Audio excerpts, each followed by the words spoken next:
Hey there, I'm Christy Wilhelmi from Gardenerd. I was sent a raised bed by the folks at Vego Garden, and today I'm going to set it up in this space here. This was a former in-ground bed that I want to elevate and hopefully make a little bit more productive. This is the 10-in-1 modular metal raised bed. You can configure it in 10 different shapes. I'm going to make mine the 6.5 by 4 foot because that's approximately the size that this was before. And we're going to fill it with some homemade compost and some other stuff and plant it for fall. Hey, Mittens. Hi, sweet pea. So let me show you what's inside. It comes with, very compactly shipped, by the way, some corner panels right here, some short 1.5 foot panels, and some 2 foot panels, plus pins for anchoring across the middle, and some hardware, plus instructions for how to put it all together. So let's see how easy this is and how well it works. Now I'll admit, in the past I've been pretty wary of metal raised beds because where I live, it gets really, really hot, especially for my inland clients. And so I tend to try and steer people away from beds that are going to heat up, dry out the soil, and fry the roots. But the folks at Vego say that this is a special material that doesn't heat up. So we'll put it to the test.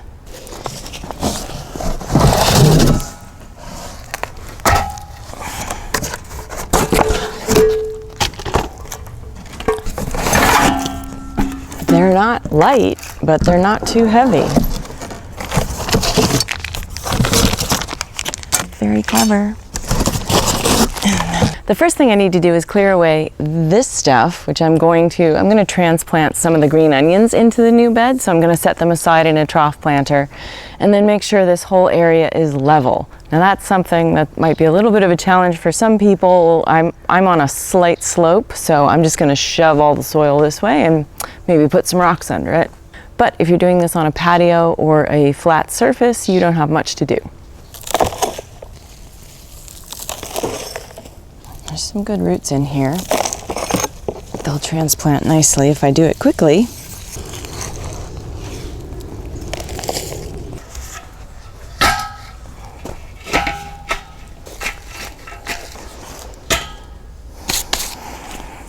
Inside the bag is a rubber gasket that goes around the top and 72 plus 2 sets of hardware.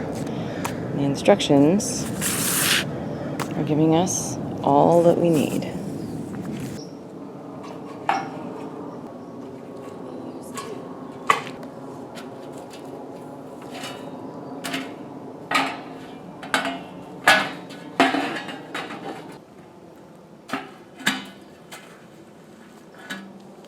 Next, we're supposed to take off the protective plastic that is on all of these. Oh, that's fun.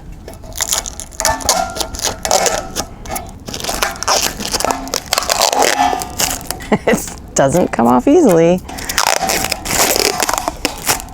It's probably easier not holding it up in the air. Holy cow. I have to do this for all of them? Sheesh.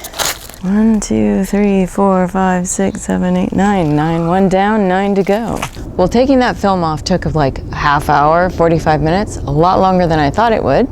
But now it's time to put the straight panels together. So you get your hardware, the wing nuts, the nuts, the washers, and the bolts, and assemble them according to package directions.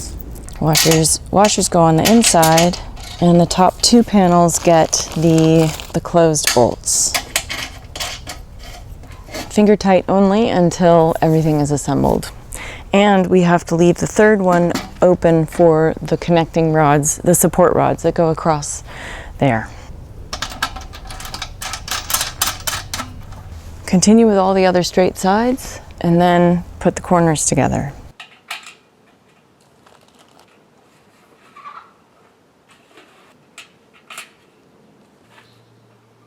Once all the flat pieces are connected to one another, and once the corner pieces are connected to their flat pieces, it's time to put the rest of it together on the joining the sides.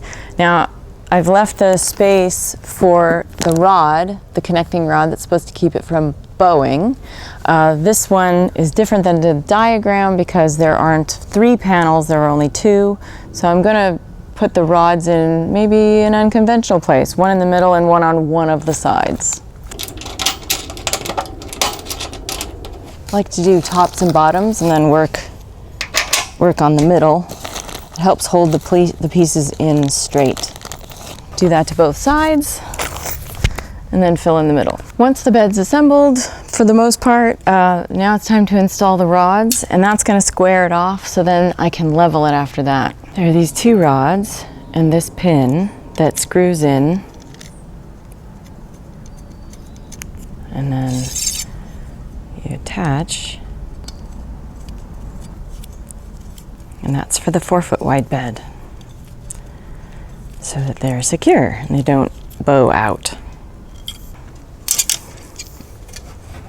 And you need a screwdriver to insert the screws on one side or both to the ends of the rods.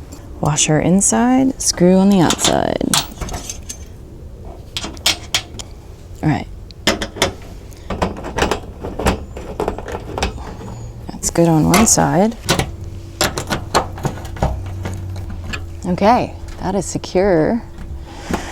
This area of my garden is already sloped down toward the house, so it's not level, and it may not ever be really level, but what I'm doing is shifting a lot of soil over this way and lifting up the bed and tucking it under, so it'll be sort of level by the time I'm done.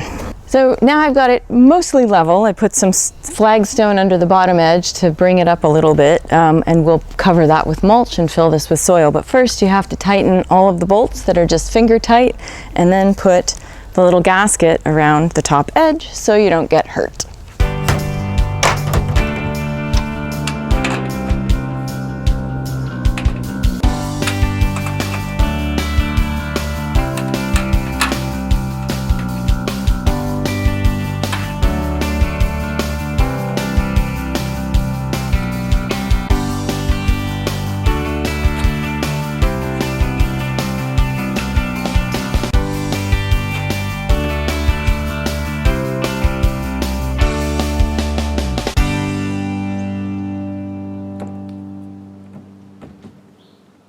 Meow, meow. So this bed I primarily installed to keep this one from using it as a litter box, because the in-ground bed was just her playground, and we don't want that anymore. She won't jump up into the raised beds. She doesn't use the raised beds in the other part of the garden, so she's smiling at you. So now it's time to fill it with soil and get planting. Okay, one of the things that I did after filling the bed with soil and a whole bunch of compost that we'd made with a fungal dominant pile over there, another story altogether, was to install drip irrigation. It was really easy. Have a whole container garden over here that's set up with drip irrigation. So I ran a 1/2-inch tube line just underground over to here, came up through the bottom here, and with a couple of connectors, like this elbow joint here, ran it across, capped it at the end, and then connected with some barbed connectors, some 1/4-inch tubing with 6-inch emitters. I've got an entire video on drip irrigation that you can check out right here that will tell you more about how to set up your own drip irrigation. So these 1/4-inch tubes run every foot down the length of the bed, and they start about 6 inches in, so they're running down the center of each square foot, 4 feet wide. So I've got 4 lines down to the end, and those have goof plugs on the end. Now it's time to plant it.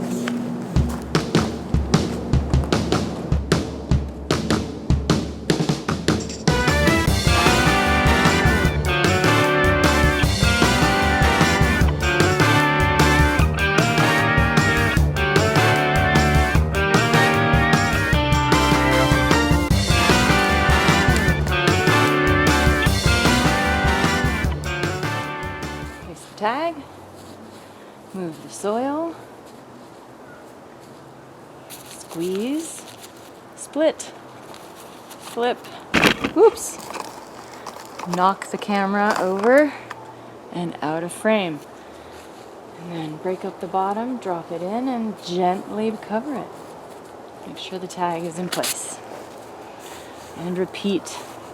I have separated these beds out by square feet, so the drip line runs right down the middle of each square foot. I'm going to break up the root ball a little bit before putting them in. There you go. And this soil's really loose, so it's hardly anything needs to be dug. Wow, this took a little bit of time to set up, but one person can do it. It's not that hard, and it's really easy to plant once you've got it set up. So my review of the Vego Garden so far is pretty good. And so far, it's been a couple of weeks since I transplanted these green onions, and they are taking off in their new home. So the environment seems to be really receptive for growing plants in a healthy way. If you like this video, share it with your friends. Don't forget to subscribe and turn on notifications to find out when our next video comes online. And Mitten is here! Come here! Come here, come here. Yes! And she's just out of frame. Of course she is. Hi, sweetie. Yes. So if you like Mittens and you want to support Gardenerd so we can keep her well fed, consider becoming a Patreon subscriber to support all the free stuff that we do here at Gardenerd. Don't forget to check out my books, Garden Variety, my novel, and my 2 gardening books, Gardening for Geeks and Grow Your Own Mini Fruit Garden. Happy gardening. Yeah, I know.